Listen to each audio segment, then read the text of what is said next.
یہ ان کا ایک بیان آیا ہے. انہوں نے کہا کہ آئینی ترمیم میں چیف جسٹس کا طریقہ کار نے نیا فساد جو ہے وہ پیدا کر دیا ہے, اور انہوں نے کہا کہ چیف جسٹس کوئی بھی ہو, اصل میں استحکام صرف آئین کی پابندی ہے. یہ درست بات ہے ان کی کہ چیف جسٹس کوئی بھی ہو, اس سے کوئی فرق نہیں پڑتا, لیکن اصل بات ہے آئین کی پابندی. اور یہ انہوں نے ٹھیک کہا ہے کہ جسٹس منصور علی شاہ کا جو خط ہے وہ ججز کی تقسیم, اللہ کرے کہ یہ معاملہ ختم ہو, کیونکہ نئے چیف جسٹس کو یہ بہت سارے چیلنجز کا سامنا ہے کہ جہاں پر ججز کی تقسیم کی باتیں ہو رہی ہیں, مختلف جو صحافی ہیں, یوٹیوبرز ہیں, وہ اپنے پروگراموں میں کھل کر یہ بات کر رہے ہیں.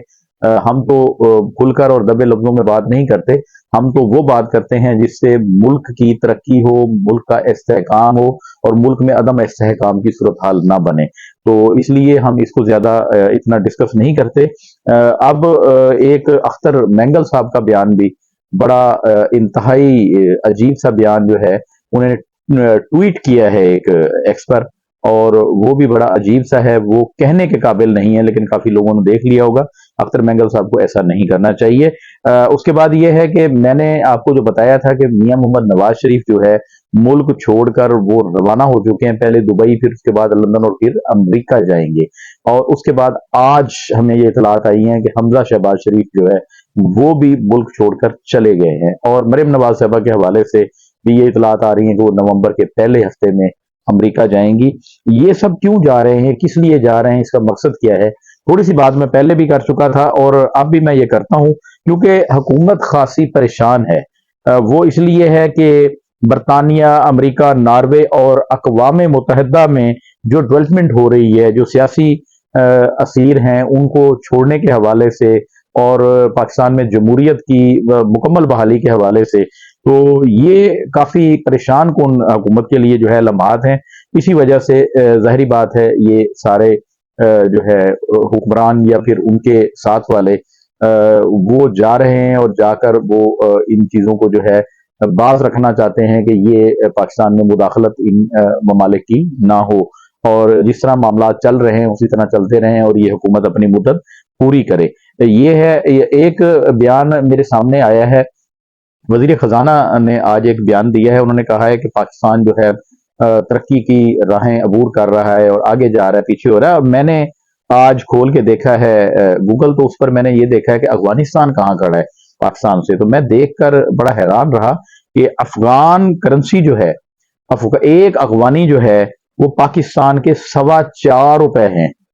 تو کہاں یہ اتنی بڑی جنگ ہوتی رہی, فساد ہوئے, کوئی وہاں پر حکومت نہیں ہے طالبان کی, وہ کہتے ہیں کہ نہ وہ پڑھے لکھے ہیں نہ کچھ ہیں, لیکن ان کی کرنسی کا دیکھ لیں کہ کہاں پر چلا گیا 4.25 روپے پاکستانی اور ایک ان کا افغانی. تو یہ پاکستان کی معیشت کا حال ہے, اور ہم یہ کہتے ہیں کہ ہم ترقی کر رہے ہیں, پتہ نہیں کہاں سے ترقی ہو رہی ہے, یہ سمجھ نہیں آ رہی. ایک میرے پاس خبر, مجھے تنقید کا نشانہ تو پہلے بھی بنایا جاتا تھا, اب بھی JUI کے کارکنوں کی طرف سے جو ہے وہ تنقید کا نشانہ میں بنوں گا, لیکن جو ٹھیک بات ہے وہ یہی ہے کہ مولانا فضل الرحمان صاحب نے پہلے تحریک انصاف کی امامت کی, اور اس کے بعد پھر انہوں نے ان کی سیاسی فاتحہ خوانی کی ترمیم کو لے کر. یہ صرف میں نہیں کہہ رہا, یہ معروف صحافی کامران شاہد صاحب کا بھی یہی بیان ہے. انہوں نے بھی یہ کہا ہے, اور میں کامران شاہد صاحب سے اتفاق کرتا ہوں, انہوں نے بالکل یہ بات ٹھیک کی ہے.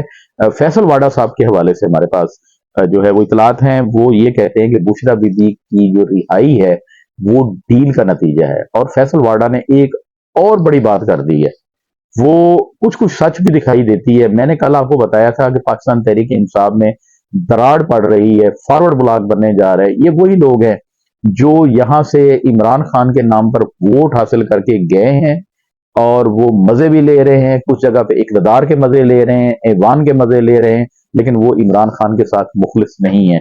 تو فیصل واڈا صاحب نے یہی کہا کہ عمران خان کو اتنا آگے یہ لوگ لے گئے ہیں کہ یہ خان صاحب جو ہے وہ جیل سے باہر آنے والے نہیں ہیں, کہ خان صاحب نے جیل میں ہی رہنا ہے, اور یہ لوگ اسی طرح مزے کرتے رہیں گے. ان کا اشارہ خاص طور پر علی امین گنڈا پور کی طرف تھا, اور انہوں نے یہ بھی کہا کہ علی امین گنڈا پور نے جو ڈرامہ کیا, گاڑی کی ڈگی میں گئے. پہلے تو ہمارے وزیر اعظم کے حوالے سے یہ بات آئی تھی کہ وہ گاڑی کی ڈگی میں گئے اور وہاں جا کے ملاقات کی, یہ کیا وہ کیا, یہ بڑی باتیں ہوتی رہی ہیں. جب وہ وزیر اعظم نہیں تھے اس وقت کی بات ہے.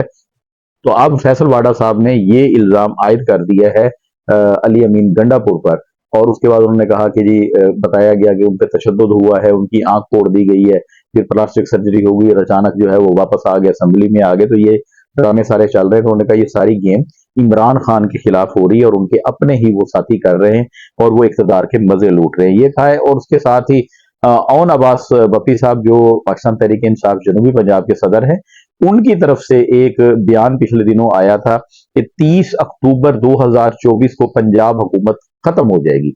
تو ابھی ہم نے ایک پروگرام دیکھا، اس میں معروف صحافی حامد میر صاحب کے ساتھ وہ تھے، اور حامد میر صاحب نے پھر اس کو دہرایا کہ کیا اون عباس بپی صاحب آپ اس اپنی بات پر قائم ہیں؟ آج جو ہے وہ 26 تاریخ ہو گئی ہے، 4 دن باقی رہ گئے ہیں، تو ان 4 دنوں کے اندر کیا پنجاب حکومت ختم ہو جائے گی؟ تو انہوں نے کہا دیکھیں جی پنجاب حکومت نے ختم تو جلدی ہونا ہے، لیکن یہ جو 26ویں آئینی ترمیم لے کے ہیں اس کی وجہ سے ان کو تھوڑا سا وقت مل گیا ہے۔ کتنا وقت؟ مطلب وہ بتا رہے تھے کہ 1 مہینے کا وقت ہے، تو 1 مہینے کے اندر اندر پنجاب حکومت ختم ہو جائے گی، اور یہ عندیہ انہوں نے دیا ہے اون عباس بپی صاحب نے۔ ان کی سیاسی بصیرت ہے، ان کا بیان ہے، ہم نے آپ تک پہنچایا ہے۔ لیکن اسی کے ساتھ پنجاب کے ساتھ مجھے یاد ہے ہمارا گودا، ہمارا سابق وزیر اعلیٰ پنجاب سردار عثمان بزدار، وہ آپ کو پتہ ہے کہ منظر سے غائب ہیں، کئی عرصے سے غائب ہیں۔ انہوں نے پاکستان تحریک انصاف کو بھی خیر آباد کہہ دیا تھا، ان کا بیان بھی آ گیا تھا۔ اس کے بعد پچھلے دنوں ہمیں ہمارے دوستوں نے بتایا کہ اب گودا جو ہے یا تو دریا میں اپنے پاؤں ڈبو کے بیٹھا ہوتا ہے اور ماضی کی یادیں جو ہے وہ دہرا رہا ہوتا ہے اور اس کو اپنے ذہن میں جو ہے گھما رہا ہوتا ہے کہ میں ایسے جو ہے اجلاس کی صدارت کرتا تھا، ایسے میں پنجاب پہ حکومت کرتا تھا۔ اور کبھی کبھی ان دوستوں نے بتایا ہے جو ہمارے بلوچ دوست ہیں، انہوں نے کہا ہم نے گودے کو گائے، بھینس، بکریاں، بھیڑیں یہ چراتے ہوئے، ان کو ہانکتے ہوئے بھی دیکھا ہے۔ مطلب وہ مشغول ہے اپنے اسی کام میں، اسی اپنے سسٹم میں، جو سسٹم اس کے علاقے کا تھا۔ تو گودا صاحب کی واپسی کے لیے اب ان کا کیا مستقبل ہے، سیاسی کیا مستقبل ہے، اس کے بارے میں تو ہم ابھی کچھ نہیں کہہ سکتے، کیونکہ وہ بالکل خاموش ہیں۔ کسی جگہ پر ان کا کوئی بیان سامنے نہیں آیا، نہ کسی چینل پر، نہ کسی اخبار میں، نہ کسی سوشل میڈیا پر۔ تو ناظرین، آج ہمارے پاس یہی خبریں تھیں، ہم نے آپ تک پہنچائیں، اور جو سب سے اہم خبر تھی وہ چیف جسٹس موجودہ اور سابقہ ان دو کے حوالے سے، اور میاں محمد نواز شریف صاحب کے حوالے سے ہم نے آپ کو جو ہے وہ ڈیولپمنٹ دی کہ ملک میں کیا ہونے جا رہا ہے، کیا کیا تبدیلیاں آئیں گی اور کب کب یہ تبدیلیاں آئیں گی۔ اہم رہنماؤں کے بیان ہم نے آپ کو دیے۔ ہمارے پاس جو اور معلومات آئیں گی انشاءاللہ وہ بھی آپ سے شیئر کریں گے۔ ہمارے ساتھ رہیے گا، تب تک ہمیں اجازت دیجیے۔ اللہ نگہبان۔